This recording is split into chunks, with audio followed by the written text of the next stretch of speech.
Bitcoin está pasando las peores semanas desde el año 2022, teniendo una caída de un 30% desde sus máximos históricos, llegando a los $80.000, una caída histórica, y hace que todos nos hagamos la misma pregunta. ¿Será que Bitcoin está llegando a un fin de un ciclo? ¿O será que estamos en un momento que en el corto plazo parece el fin del mundo, pero que si miramos más allá, puede que todo esto solamente sea ruido y hasta inclusive una oportunidad de comprar bitcoins muy baratos? En este video de hoy vamos a ver con datos y con el análisis de los cerebros más inteligentes que tenemos en el mercado financiero qué es lo que realmente está sucediendo para que puedas prepararte de la mejor manera.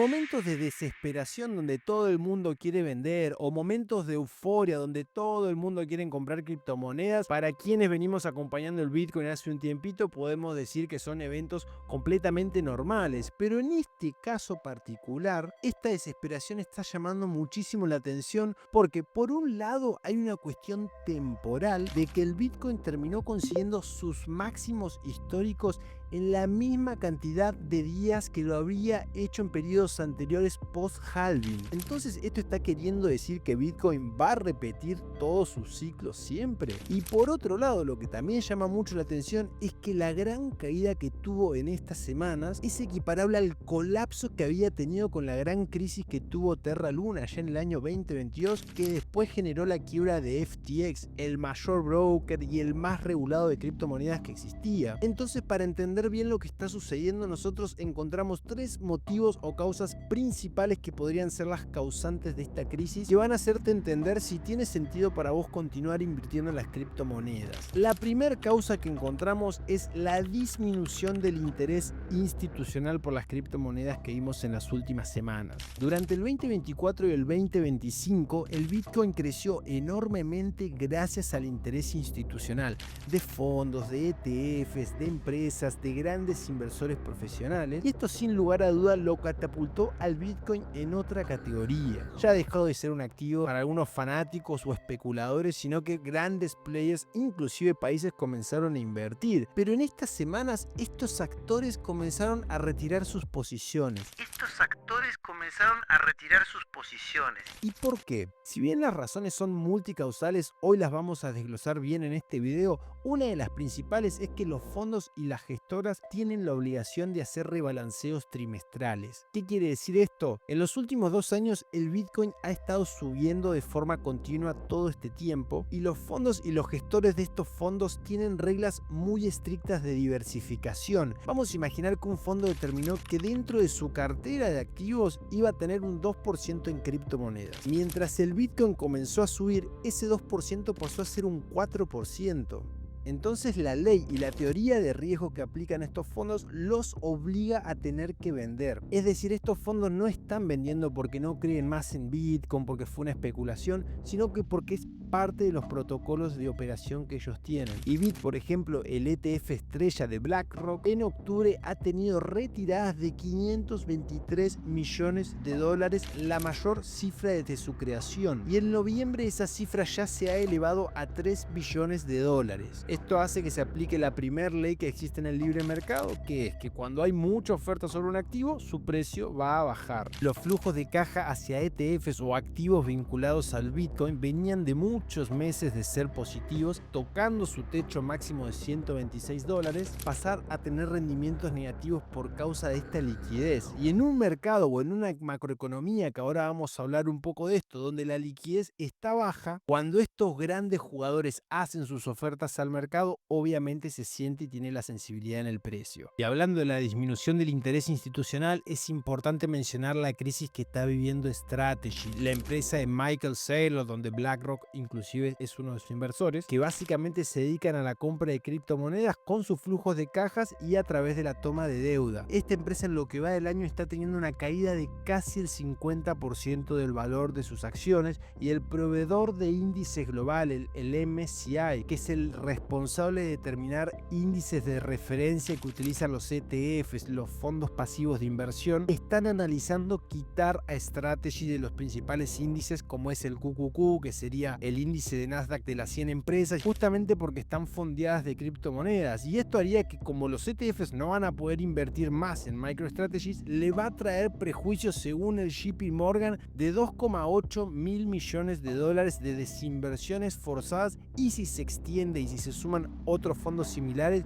podría llegar a los 8,8 billones de dólares. La decisión final la vamos a conocer el 15 de enero del 2026, que va a tomar el MSCI. Y si bien uno se podría preguntar, ¿pero qué tiene que ver esto con Bitcoin? En algún sentido es un golpe a la credibilidad de las instituciones, porque muchas empresas invertían en Strategy como forma de darle credibilidad al Bitcoin. Y en un contexto macroeconómico complejo, esto sí puede tener impacto institucional. Y ahí me da pie para comenzar a hablar del segundo motivo principal de por qué estamos viviendo esta crisis en las criptomonedas: el contexto macroeconómico global que estamos viviendo. Durante gran parte de este año existió la narrativa en el mercado de que la Fed iba a reducir las tasas de interés de los Estados Unidos, y esto generó un ánimo en el mercado que hizo que todos los precios de todas las cosas comiencen a subir, inclusive muchas de ellas alcanzando máximos históricos. La idea de tener más liquidez con costos más bajos y acceso a un crédito más económico por la reducción de las tasas hizo que el Bitcoin se encuentre en un periodo de alza, pero las narrativas cambian, y cambian de forma muy rápida. Powell, el presidente de la Reserva Federal Americana, se mostró reticente a cortar la tasa hasta final del año porque dice que la inflación está por encima de los valores que ellos tenían previstos, a pesar de que la tasa de empleo esté bajando, con lo cual hacer un corte de tasas podría beneficiar el empleo en los Estados Unidos. Esto haría que haya más circulación y aumente la inflación, y la inflación no la pueden dejar subir en los Estados Unidos. El Banco Central, a diferencia de nuestros bancos centrales en América Latina, que solamente tienen la función principal de controlar la inflación, allá tienen también el trabajo y la responsabilidad del empleo. Si bien un corte de tasas podría hacer que las empresas empiecen a contratar a más trabajadores, generaría que los costos suban, y esto también afectaría directamente el bolsillo de los trabajadores. Este es el motivo por cual vimos mediáticamente cómo Donald Trump dijo que tienen problemas mentales el presidente de la Fed y su equipo, y claramente esto genera incertidumbre en los mercados. Además de que en estas últimas semanas Estados Unidos tuvo un shutdown de más de 40 días, donde el gobierno de los Estados Unidos no divulgó datos y estadísticas importantes macroeconómicas, que obviamente hizo que el mercado, no tener el acceso a indicadores muy importantes ni una visibilidad clara de lo que se viene, se encuentre más volátil y menos propenso a tomar riesgos. Por eso las criptomonedas fueron uno de los principales perjudicados en estas semanas. La guerra comercial con China tampoco ayuda, porque puertas adentro se siguen matando por ganar el mercado, y el negocio de la tecnología, de la inteligencia artificial, se encuentra completamente dividido entre quienes están sosteniendo que hay una burbuja que puede explotar en cualquier momento, y quienes defienden, digamos, los balances que están presentando las empresas, donde los flujos de caja y la facturación solamente está creciendo. De manera general, lo que podemos decir es que el contexto macroeconómico no ayuda para nada que las instituciones y las empresas tomen riesgos, y los primeros perjudicados cuando no se quieren tomar riesgos son las criptomonedas. El tercer motivo, y uno de los más importantes que está haciendo que las criptomonedas continúen en bajada, es lo que conocemos o denominamos como el mal timing. Esto es una especie de mala leche que se encuentra en el mercado con dos tipos de inversores de criptomonedas. Por un lado tenemos los inversores de corto plazo, aquellos que invierten con un umbral menor a 90 días, y después tenemos los inversores de largo plazo, que son aquellos que holdean sus criptomonedas por lo menos un año en sus cuentas. Bueno, ¿qué es lo que ha pasado en estos momentos? Los inversores de corto plazo en estas últimas semanas han perdido más de 22 billones de dólares, un importe similar al que habíamos visto con la crisis de FTX, y esto generó una bola de nieve increíble para todos los inversores que se encontraban apalancados, es decir, inversores que toman deudas para invertir en criptomonedas, motivados por todo este mercado alcista que estábamos viviendo, de que inversores institucionales y todo el mundo iba invirtiendo en las criptomonedas, hizo que el indicador Feed and Greed, que lo tuvimos en sus máximos durante todo este tiempo, se desplomara a un número 10, significando que hay miedo extremo. ¿Y por qué esto sucede? Porque ¿qué es lo que pasa? Estos inversores de corto plazo, cuando deciden comprar criptomonedas, ellos, vamos a imaginar, compran criptomonedas a 120.000, se ponen un margin limit de que si esa acción baja a menos de 115.000, ellos van a vender sus posiciones y van a tener esa pérdida. Es un stop loss, una protección. Ahora, ¿qué sucedió? El Bitcoin estaba en $125.000, bajó a $115.000 y se liquidaron un montón de posiciones, haciendo que muchos de estos inversores salgan con pérdidas. ¿Qué es lo que hicieron ellos? Bueno, vieron esto como una oportunidad y decidieron alabancarse en 115 pensando que iba a volver a 125 seguir subiendo, pero de 115 se fue a 105. Y en este caso se liquidaron nuevamente las posiciones de estos inversores alabancados y de otros inversores que se alabancaban a 105. Y de 105 pasó a 100. Pasó a 95, pasó a 90 y esta liquidación excesiva va haciendo que el precio continúe bajando, porque nuevamente automáticamente estos inversores venden sus posiciones y la venta hace que el precio caiga. Ahí se produzca una bola de nieve grandísima que en finanzas es lo que se conoce como el efecto dominó. Y para mala suerte de los inversores de corto plazo, sucedió algo en el mercado que por eso lo llamamos del mal timing.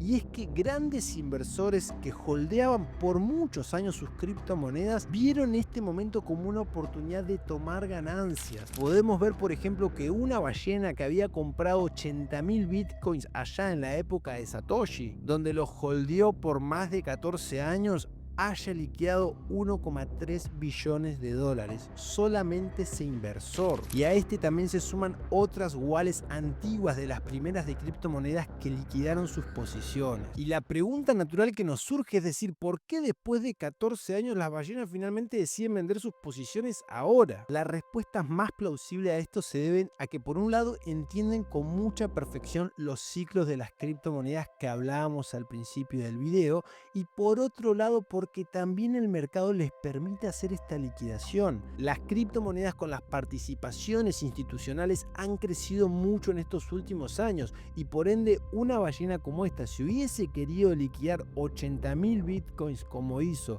2 o 3 años atrás, hubiese generado un desastre en lo que es el valor del bitcoin, se hubiese desplomado y obviamente ellos no quieren esto. Entonces, entre una mezcla de análisis de los ciclos y de entender la liquidación que hoy se encuentra, aprovecharon este momento y se juntaron todas estas causas que estamos analizando. Ahora, ¿qué conclusión podemos hacer nosotros?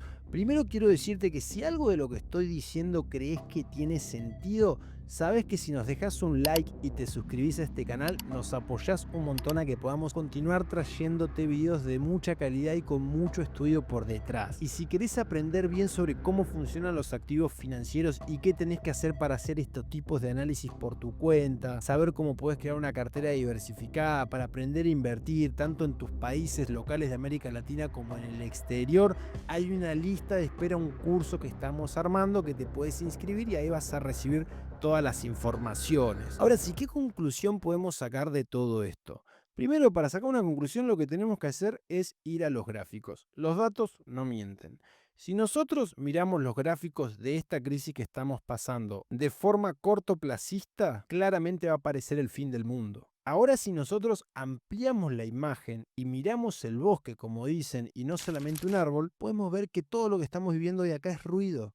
Si uno hace zoom en estos precisos momentos, lo único que va a hacer es generar pánico, es hacer ventas irracionales y muchas personas en estos momentos se olvidan de por qué decidieron invertir en criptomonedas. Hoy estamos viviendo un capítulo que parece dramático, pero que si nosotros lo comparamos con los eventos históricos, lo que vemos es una repetición del mismo patrón. Fijemos que estas ventas ya las habíamos vivido en el año 2013, las habíamos vivido en el año 2017 y en el 2021. Y los motivos que desglosamos en este video demuestran una característica muy esencial de las criptomonedas que siempre lo ha sido, que es un activo volátil y de alto riesgo. No hay nada nuevo en este análisis según nuestro punto de vista. Obviamente la historia no nos garantiza el futuro ni de que se va a volver a repetir lo mismo, pero sí podemos ver determinados patrones que se han repetido tantas veces que es difícil ignorarlos. Lo que sí podemos confirmar es que esta caída que estamos viviendo quizás todavía no tocó su techo, quizás puede caer caer muchísimo más del valor que podemos ver ahora, que en este momento está cerca de los $90.000 a la hora que grabo este video. Y la otra cosa que podemos confirmar es que nadie sabe lo que va a suceder. Ningún analista que puedas encontrar tiene la bola de cristal. Y lo único que nosotros podemos hacer cuando uno de los activos en nuestra cartera se encuentra en una crisis grande, lo único que nos va a salvar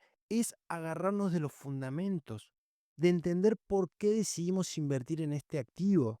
Y cuando nosotros vamos a las criptomonedas, el Bitcoin continúa siendo un activo escaso, se van a emitir solamente 21 millones y solamente queda 1 millón para minerarse en los próximos 100 años, eso no ha cambiado. Continúa con una tecnología descentralizada que cada vez va teniendo más seguridad en el sistema y sobre todo es un activo que cada vez va ganando más la confianza de las personas a pesar de estas volatilidades que vivimos. Imagínate si nosotros analizamos a la generación de nuestros padres o de nuestros abuelos, aquellos que nacieron entre los años 50 y los años 70, ahí es donde hoy tenemos la concentración de la riqueza del mundo. Las personas mayores son quienes tienen el dinero. Ahora decime vos, ¿cuánto de nuestros abuelos actualmente invierten en criptomonedas?